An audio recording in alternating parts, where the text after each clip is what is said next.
지금 우리나라의 추석은 큰 명절입니다. 그래서 여러 가지로 바쁜 일도 많이 했지만은 예배에 참석해야 돼 그런 마음으로 여기 오셔서 함께 예배드리고 있는 줄 믿습니다.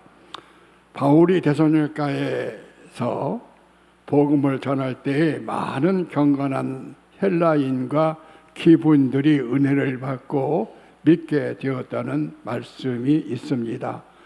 이렇게 바울에게서 큰 은혜를 받는 사람이 있는가 하면은, 한편 유대인들은 시기가 가득해서 바울을 험담하기를 바울은 천하를 어지럽히려고 하는 사람들이라고 하면서 바울을 백성들 앞에 끌어내리려고 하는 그런 무리들도 있었습니다. 여러분, 바울은 더 이상 데살로니가에 있을 수가 없어서 바울은 한밤중에 데살로니가로 떠나 베레아라고 하는 도시로 갔습니다. 베레아는 데살로니가에서 남쪽으로 약 80km나 되는 먼 그런 떨어진 그런 도시로 가게 되었던 것입니다. 특별한 것이 있다면 베레아 사람들은 다른 도시 사람들에 비해서나 사람들이 순전하고 신사적이라는 것입니다. 여러분, 바울은 자기 전도의 규례대로 베레아에 내려가서도 유대인들의 회당에 들어가서 복음을 전했습니다. 12절에 보면은 그 중에 믿는 사람이 많고 또 헬라의 귀부인과 남자가 적지 아니했다라고 말씀하고 있습니다. 즉 베레아 사람들 중에 많은 사람들이 바울의 복음을 듣고 큰 은혜를 받았다는 것입니다. 여러분, 예배가 끝나고 제가 저 문 앞에 서서 성도들과 인사를 나눌 때 어떤 분들은 목사님, 오늘 큰 은혜를 받았습니다 라고 말씀을 할 때가 있습니다. 저는 그때 그냥 웃고 지나가지만 저는 사흘 동안이나 아주 기분이 좋습니다. 그런 이유는 내가 설교를 잘했구나가 아니라 우리 교인들이 은혜를 받았구나. 목사가 아무리 크게 외치고 설교를 잘해도 교인들이 은혜를 받지 못하면 아무 쓸데없어요. 교인들이 은혜를 받아야 그 예배가 은혜가 있고 축복이 넘치는 것이지요. 여러분, 우리는 베레아 사람들과 같이 말씀의 은혜를 받아야 합니다. 하나님의 말씀의 은혜를 받아야 신앙생활이 기쁘고 신앙생활이 피곤하지를 않습니다. 은혜 받지 못하면 설교 시간이 지루하고 피곤하게 되는 것입니다. 그러니까 자꾸만 잠만 올 수도 있습니다. 여러분, 우리가 말씀을 통하여 주시는 신령한 에너지를 받아야만 한 주간의 삶을 성공적으로 살 수가 있는 것입니다. 여러분, 어떤 사람이 이런 말을 했어요. 믿기 전에는 하나님을 방 안에서 보는 것과 같고, 예수를 믿어도 믿기 전에는 창문을 열고 하나님을 보는 것과 같고, 예수 믿고 은혜 받고 성령 충만하면은 하나님을 저 지붕 위에 올라가서 하늘을 보는 것과 같다 그랬어요. 이 말은 무슨 말입니까? 은혜 받아야만이 확실히 하나님을 볼 수 있고 찾을 수 있고 만날 수 있다는 말이 아닙니까? 여러분, 우리는 은혜를 받고 지붕 위에 올라가서 하나님을 보는 자가 되기를 바랍니다. 그런 자에게 확신이 있고 그런 자에게 기쁨이 있으며 그런 자에게 성령의 역사도 일어나고 기적도 일어나는 것입니다. 여러분, 그러므로 우리는 말씀의 은혜를 받기 위해서 스스로 협력하는 자가 되어야 됩니다. 여러분, 어떻게 협력하는 자가 될 수 있습니까? 잠언서 8장 7절에 보면은 나를 사랑하는 자가 나의 사랑을 입으며 나를 간절히 찾는 자가 나를 만날 수 있는 것이니라고 말씀이 있습니다. 즉 우리가 열심히 주를 사랑하고 간절히 주님을 찾는 자에게 스스로의 협력이 필요하다는 것입니다. 여러분, 저는 오늘 본문의 말씀을 통해서 하나님께서 어떤 사람에게 큰 은혜를 주시는가에 대해서 말씀을 드리려고 합니다. 첫 번째는 하나님의 은혜를 받는 첫 번째는 신사적인 사람이라고 했어요. 무슨 사람이요? 신사적인 사람. 네. 여러분, 오늘 말씀 11절에 보면은 이런 말씀이 있습니다. 11절 상반절에 베레아의 오늘의 모든 말씀이 들어 있음을 지킵니다. 베레아 사람은 데살로니가에 있는 사람보다 신사적이어서라는 그런 말씀이 있죠. 여기서 신사적이라는 말씀은 헬라어로 유게네스 데이로로라는 그런 말씀인데, 가문이 좋은 사람, 출생이 좋은 사람, 혹은 고상한 사람이라는 뜻을 가지고 있습니다. 그러면 여러분들이 나는 가문이 좋지도 않고 그런 사람인데 나는 그럼 어떻게 할까? 그러는데, 여러분, 마태복음 13장 13절에서 8절에 보면은 예수님께서 이런 말씀을 하셨습니다. 씨 뿌리는 비유를 말씀을 했는데, 그 말씀에 보면 씨를 뿌리러 나갈 때 어떤 씨는 길바닥에 떨어지고 어떤 씨는 돌밭에, 흙이 얇은 돌밭에 떨어지고 더러는 아주 살아나기 어려운 가시밭에 떨어지기도 한다. 그런데 13절에 보면은 더러는 좋은 땅에 떨어짐에 혹 100배, 혹 60배, 혹 30배 결실을 거느니라고 했습니다.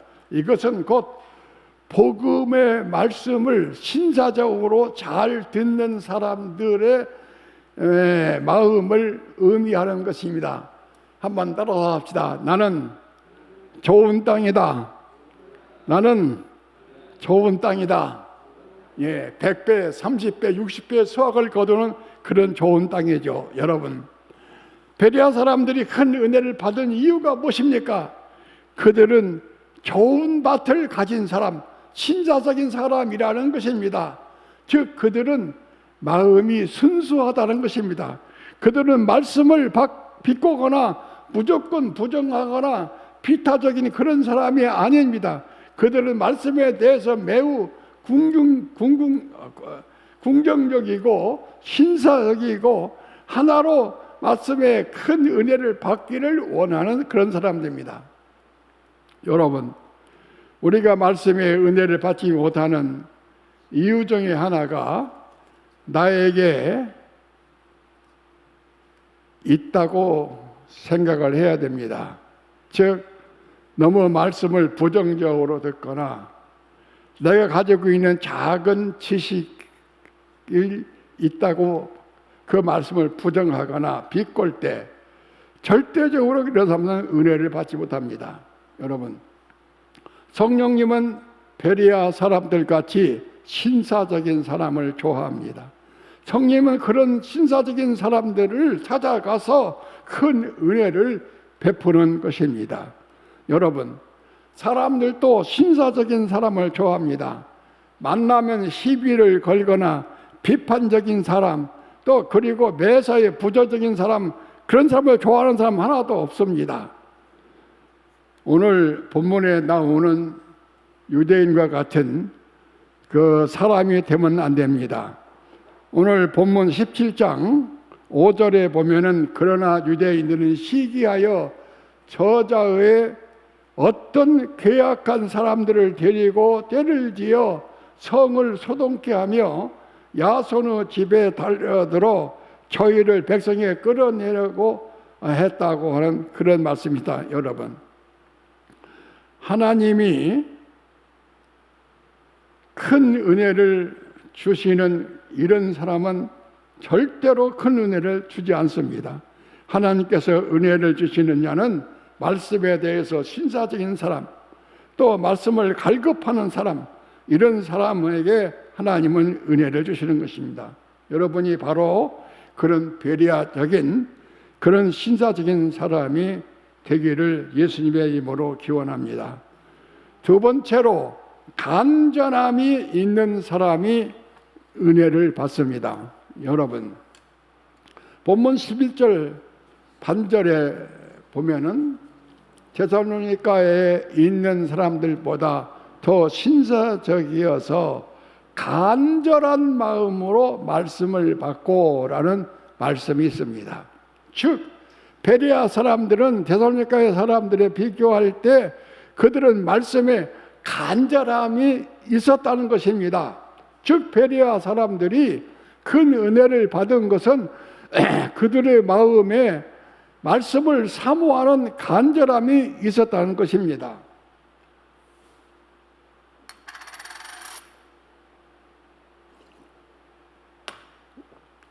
사랑하는 성도 여러분, 여러 사람들이 같은 시간에 같은 곳에서 같은 설교 말씀을 받지만은 은혜를 받는 사람이 있고 은혜를 받지 못하는 사람이 있는 이유가 무엇입니까?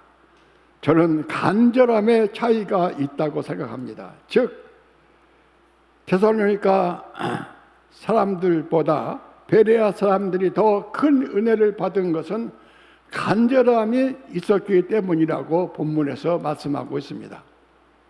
여러분, 열왕기하 2장 9절에서 15절까지 보면은 엘리야에게 은혜를 받기 위해서 끈질기게 끝까지 따라가는 사람이 있습니다. 누구입니까? 엘리사입니다. 그는 더 이상 따라오지 말라는 엘리야의 구박을 3번이나 받았으면서도 간절한 마음을 끝까지 가지고 엘리야를 따라가서 엘리야에게 갑절의 은혜를 받았다고 합니다. 여러분, 우리 하나님은 위대하시고 강하시며 전능하신 하나님이시마는 우리 하나님께서는 아주 약한 부분이 있습니다. 무엇인지 아십니까? 간절한 사람에게는 마음이 약해져서 마음을 바꾸시는 분입니다.